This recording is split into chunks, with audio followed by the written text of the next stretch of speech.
Hello guys, welcome back to Gobs വ്ലോഗ്സിൻ്റെ അനന്തർ വീഡിയോയിലേക്ക് എല്ലാവർക്കും സ്വാഗതം. നമുക്ക് വെണ്ടയ്ക്ക പൊരിയൽ ഉണ്ടാക്കിയാലോ? ആദ്യം തന്നെ നമുക്ക് വെണ്ടയ്ക്ക ഒന്ന് അരിഞ്ഞെടുക്കാം. വെണ്ടയ്ക്ക നമ്മൾ ഒരുപാട് കനം കുറച്ചല്ല എടുക്കുന്നത്, ഇച്ചിരി കനം കൂട്ടിയാണ്. നമ്മൾ എല്ലാ വെണ്ടയ്ക്ക അതുപോലെ അരിഞ്ഞെടുത്തിട്ടുണ്ട്. അതൊരു പാത്രത്തിലേക്ക് മാറ്റാം. അതിലേക്ക് ഇച്ചിരി ഉപ്പ് ചേർത്ത് കൊടുക്കാം, മഞ്ഞൾപ്പൊടി ഇട്ട് കൊടുക്കാം, മുളക് പൊടി ഇട്ട് കൊടുക്കാം. എന്നിട്ട് നന്നായിട്ട് കൈ കൊണ്ട് അങ്ങോട്ട് നമുക്ക് ഇളക്കാം. ഇതൊരു 10 മിനിറ്റ് നമുക്ക് റെസ്റ്റ് ചെയ്യാൻ വെക്കാം.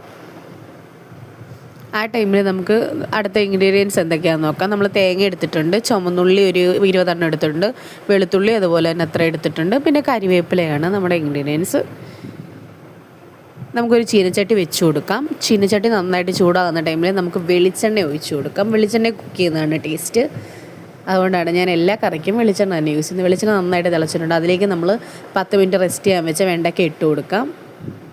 എന്നിട്ട് നന്നായിട്ടൊന്ന് ഇളക്കി കൊടുക്കാം. അതൊന്ന് ലോ ഫ്ലെയിമിലിട്ടിട്ട് ആ ടൈമിൽ നമ്മുടെ ചുമന്നുള്ളി വെളുത്തുള്ളി നമുക്കൊന്ന് ഇടിച്ചെടുക്കാം. ആദ്യം തന്നെ നമ്മൾ ചുമന്നുള്ളി ഇട്ടിട്ടുണ്ട്. ചുമന്നുള്ളി നമുക്കൊന്ന് ഇടിച്ചെടുക്കാം. ചുമന്നുള്ളി എല്ലാം നമ്മൾ ഇടിച്ചെടുത്തിട്ടുണ്ട്. ഇനി നമുക്ക് അതൊരു വേറൊരു പാത്രത്തിലേക്ക് മാറ്റിയിട്ട് വെളുത്തുള്ളിയും കൂടെ ഒന്ന് ഇടിച്ചെടുക്കാം.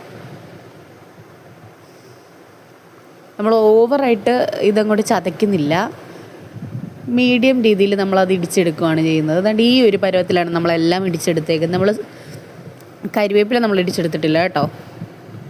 നമ്മുടെ വെണ്ടയ്ക്ക് എന്ത് പരുവായി നോക്കാം. ഇത് വേറെ പാത്രത്തിലേക്ക് മാറ്റാറായിട്ടുണ്ട്. നമുക്കിതുപോലെ തന്നെ ബാക്കിയുള്ളതും എല്ലാം വറുത്തെടുക്കാം, കോരിയെടുക്കാം കേട്ടോ. ഒരുപാട് ഇതായിട്ട് കോരി കഴിഞ്ഞ് കഴിഞ്ഞാൽ അത് താഴെ പോകും. അതുകൊണ്ടാണ് കുറേശ്ശെ നമ്മൾ കോരിയെടുക്കുന്നത്. ബാക്കിയുള്ളതും കൂടെ നമുക്ക് പാത്രത്തിലേക്ക് മാറ്റാം. നമ്മൾ ഈ ചീനച്ചട്ടിക്കകത്തോട്ട് തന്നെ കേട്ടോ നമ്മൾ ബാക്കിയുള്ളതെല്ലാം ഉണ്ടാക്കുന്നത്. നമ്മുടെ വെണ്ടയ്ക്ക ഇവിടെ സെറ്റായിട്ടുണ്ട്. നമ്മൾ ബാക്കിയുള്ളതെല്ലാം വറുത്തെടുത്തിട്ടുണ്ട്. അതിലേക്ക് നമുക്ക് നമ്മുടെ ചീനച്ചട്ടിക്കകത്തോട്ട് നമുക്ക് ഇച്ചിരി വെളിച്ചെണ്ണ ഒഴിച്ച് കൊടുക്കാം. ഈ പൊരിയലിന് ഒരുപാട് വെളിച്ചെണ്ണയുടെ ആവശ്യമുണ്ട് കേട്ടോ.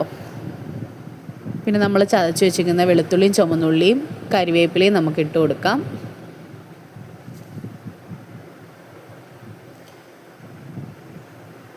ഞാൻ എടുത്തത് മൊത്തം ഇട്ടിട്ടുണ്ട് കേട്ടോ. എന്നിട്ട് നന്നായിട്ടൊന്ന് അതിൻ്റെ പച്ചമണം മാറുന്നിടം വരെ നമുക്ക് നന്നായിട്ടൊന്ന് ഇളക്കി കൊടുക്കാം. അതിൻ്റെ പച്ചമണം ഒന്ന് മാറട്ടെ.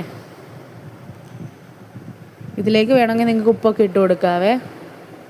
ഞാൻ അതിലേക്ക് വറ്റൽമുളക് ചതച്ചത് ചേർത്ത് കൊടുത്തു. നിങ്ങളുടെ എരിവിന് ആവശ്യമുള്ള വറ്റൽമുളക് നമുക്കിതിലേക്ക് ചേർത്ത് കൊടുക്കാം. ഞാൻ 2 ടേബിൾ സ്പൂൺ ഇട്ട് കൊടുത്തിട്ടുണ്ട്. എന്നിട്ട് നന്നായിട്ട് അങ്ങോട്ട് ഇളക്കി കൊടുക്കാം. നമ്മളിത് ലോ ഫ്ലെയിമിൽ ഇട്ടിട്ട് വേണം ഇത് ഇളക്കി കൊടുക്കാനൊക്കെ ചെയ്യാൻ, അല്ലെങ്കിൽ ഇത് വേഗം കരിഞ്ഞു പോകും. പിന്നെ കരിഞ്ഞു കഴിഞ്ഞാൽ ഒന്നിനും കൊള്ളില്ല. നന്നായിട്ട് അങ്ങോട്ട് ഇളക്കി കൊടുക്കണം. പിന്നെ ഈ ഒരു പൊരിയൽ നമ്മുടെ നല്ല ചൂട് ചോറും പൊരിയലും പിന്നെ അച്ചാറും തൈര് നല്ല കട്ട തൈരും പിന്നെ ഒരു മീൻ വറുത്തയും കൂടെ കഴിക്കണം, അടിപൊളിയാണ്. ഇതിലേക്ക് നമുക്ക് മുളക് പൊടി ചേർത്ത് കൊടുക്കാം. ഇതിൻ്റെ കോമ്പിനേഷൻ ആട്ടോ ഞാൻ പറഞ്ഞത്. നന്നായിട്ട് അങ്ങോട്ട് ഇളക്കി കൊടുക്കാം നമുക്ക്. പിന്നെ നമ്മൾ എടുത്തു വെച്ചേക്കുന്ന ഒരു മുറി തേങ്ങയുണ്ട്, അത് നമ്മൾ ഇതിനകത്തോട്ട് ചേർത്ത് കൊടുക്കാം. ഞാനിപ്പോൾ ഇത് എടുത്തേക്കുന്നത് ഒരു 1/2 കിലോ വെണ്ടയ്ക്കയൊക്കെയുള്ള ഇതാണ് നമ്മൾ എടുത്തേക്കുന്നത്. സാധനങ്ങളൊക്കെയാണ് എടുത്തേക്കുന്നത്. അളവ് കൂട്ടിയും കുറച്ചുമൊക്കെ നമുക്ക് എടുക്കാം കേട്ടോ. നിങ്ങൾ കൂടുതൽ ഉണ്ടാക്കുകയാണെങ്കിൽ ഈ അളവ് കൂട്ടിയാൽ മതി. ഒരിക്കലും നിങ്ങൾ സവാള എടുക്കരുത്, ചെറിയുള്ളി തന്നെ എടുക്കണം. അതാണ് ടേസ്റ്റ്. നമുക്ക് നന്നായിട്ട് അങ്ങോട്ട് ഇളക്കി കൊടുക്കാം. ഇത് നന്നായിട്ട് മൊരിയണം. കൈ എടുക്കാതെ ഇളക്കി കൊടുത്തുകൊണ്ടിരിക്കണം. എന്നാലാണ് കറക്റ്റ് നമുക്ക് ആ ഒരു ടേസ്റ്റ് കിട്ടുള്ളൂ. ഏകദേശം നമ്മുടെ തേങ്ങ ഇവിടെ ഇതായിട്ടുണ്ട്. നമുക്ക് അതിലേക്ക് നമ്മൾ എടുത്തു വെച്ചിരിക്കുന്ന വെണ്ടയ്ക്ക നമുക്കിതിലേക്ക് ഇട്ട് കൊടുക്കാം. എന്നിട്ട് രണ്ടും കൂടെ ഒന്ന് നന്നായിട്ടൊന്ന് മിക്സ് ചെയ്യാം. വളരെ എളുപ്പമാണ്. എന്നിട്ട് നമുക്ക് വേണമെന്നുണ്ടെങ്കിൽ അടച്ചു വെക്കാം കേട്ടോ. അടച്ചു വെച്ച് വേവിക്കാം. ഇത് ഓൾറെഡി കുക്കായതുകൊണ്ട് പൊരിയലിന് ഒരുപാട് ഇതാവില്ല. നമ്മുടെ പരിപാടി ഇവിടെ കഴിഞ്ഞിട്ടുണ്ട്.